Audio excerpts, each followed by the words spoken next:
নমস্কার, আপনারা দেখছেন নিউজ বঙ্গ টাইম। আপনাদের সাথে আমি শ্রেয়া। জুডিশিয়াল ম্যাজিস্ট্রেটে উত্তীর্ণ হয়ে চমক দিলেন নবাবের জেলা মুর্শিদাবাদের রঘুনাথগঞ্জের মঙ্গল জোন এলাকার বাসিন্দা রাহুল শেখ। পিতা রাজমিস্ত্রি, মা গৃহবধূ। পরিবারের দুরবস্থা কাটিয়ে সফলতার শিখরে পৌঁছে যাওয়ার আনন্দের জোয়ার জঙ্গিপুরে। মঙ্গলবার পশ্চিমবঙ্গ জুডিশিয়াল সার্ভিস পরীক্ষার রেজাল্ট প্রকাশিত হয়। সেখানেই রাহুল শেখ 12তম স্থান অধিকার করেছেন। নিতান্তই দরিদ্র পরিবার থেকে উঠে এসে আহিরনের আলিগড় মুসলিম বিশ্ববিদ্যালয় থেকে আইন নিয়ে পড়াশোনা করে রাহুল শেখের এই অসামান্য সাফল্যে গর্বিত মুর্শিদাবাদবাসী। পড়াশোনা করেছে, খুব কষ্ট করি। আমার ছেলেমেয়ে আমার খুব ভালো ছিল, পড়াশোনা ভালো ছিল, বুদ্ধিও ভালো ছিল। কোনদিন ভেবেছিলেন এত বড় জায়গায়? না, ভাবিনি যে এত দূর ছেলে যাবে। না, বিদ্যুৎ ছিল না। ছেলে যখন পড়া পাঞ্জাব গেল, তার 5-6 মাস আগে বিদ্যুৎ ঘরে ঢুকলো। তখন কিভাবে পড়তো? ওই লম্প জ্বালে পড়তো, খুব কষ্ট করে গরমে লম্প জ্বালে পড়েছে। ছেলে পাঞ্জাব কেন গেছে? ছেলে পাঞ্জাব পড়ার জন্য গেল, LLB তোমার করার জন্য তখন চলে গেল। মাস্টার ডিগ্রিতে তোমার পড়াশোনা করলে এতদিন। কেমন লাগছে? ভালো লাগছে। ভাবতে পারিনি। এটা আল্লাহর দয়া। শাশি শ্বশুর দোয়া দিয়ে গেছিল। কিভাবে ও যখন পড়াশোনা করতো কিভাবে সাহায্য করতেন? হ্যাঁ, বিধি মেনেছি। সংসার চলতো কি করে? ও আব্বাটা খুব ভালো ছিল, খুব তোমার নেশা চাকরি ছিল না।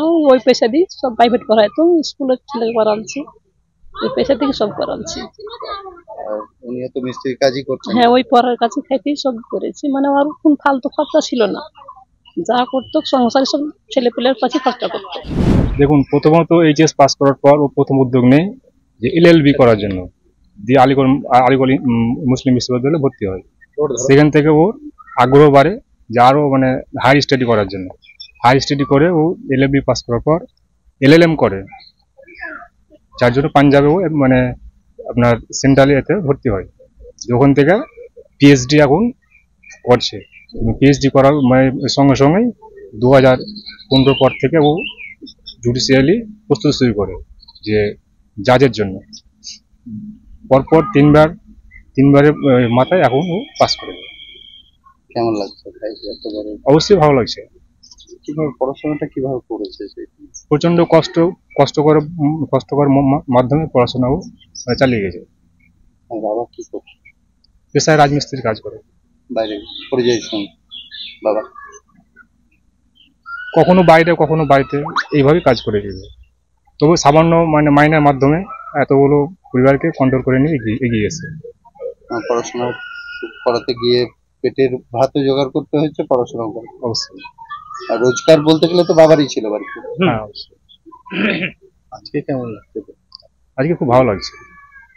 फास्ट मूविंग वर्ल्ड में वही आ गया जिसके पास है स्पीड, जैसे मेघबाला ब्रॉडबैंड। सही स्पीड सही पहचान। सो अगर कांस्टेंट फास्ट स्पीड चाहिए तो ले आइए मेघबाला ब्रॉडबैंड। আস্থা পলিক্লিনিক ও ডায়াগনস্টিক সেন্টার, এক ছাদের তলায় বিশিষ্ট চিকিৎসকদের চিকিৎসা পরিষেবা পেতে আজই আসুন আস্থা পলিক্লিনিক ও ডায়াগনস্টিক সেন্টারে। এখানে সব রকম রক্ত, মল, মূত্র ও কফ পরীক্ষা এবং ECG, EEG, EMG, NCD, PFT 24 ঘন্টা। নিউ সতর্কতা, one stop solution for your smart choice. এখানে সকল প্রকার ব্র্যান্ডেড কোম্পানির TV, fridge, mobile, computer, laptop, sound system এবং মোবাইল ও কম্পিউটার অ্যাক্সেসরিজ সঠিক মূল্যে বিক্রয় করা হয়। প্রতিটি কেনাকাটায় আকর্ষণীয় ছাড় এবং নিশ্চিত উপহার। ঠিকানা ইন্দ্রলোক, সোদপুর, কলকাতা 110 এবং Muragachha, Sodepur, Kolkata 111। Animesh Suzuki, BT road, Agarpara. Motorcycle মানে সুজুকি। মোটরসাইকেল সেল এবং সার্ভিস করানো হয় অত্যাধুনিক যন্ত্রের মাধ্যমে। এখানে অত্যাধুনিক মডেলের বিভিন্ন গাড়ি পাওয়া যায়। পাবেন Suzuki Hayabusa, Suzuki Gixxer, Suzuki Bergman, Suzuki access 125 এবং সাথে সার্ভিস সেন্টারের সমস্ত সুবিধা। আমাদের শাখা আগরপাড়া, ব্যারাকপুর VIP তে। সকলকে সাদর আমন্ত্রণ। ওম সাই ব্যাংকুয়েট অ্যান্ড গেস্ট হাউস। আপনার পরিবারের যে কোনো সামাজিক অনুষ্ঠানের জন্য আসুন ওম সাই ব্যাংকুয়েট অ্যান্ড গেস্ট হাউসে। এই অঞ্চলের সবচেয়ে বড় সেরা ব্যাংকুয়েট। সিজন টাইমের ভিড় এড়াতে এখনই বুকিং করুন। আমাদের ঠিকানা ডাক্তার গোপাল চ্যাটার্জি রোড, সোদপুর, গির্জা। আমাদের যোগাযোগ নম্বর 9051714263।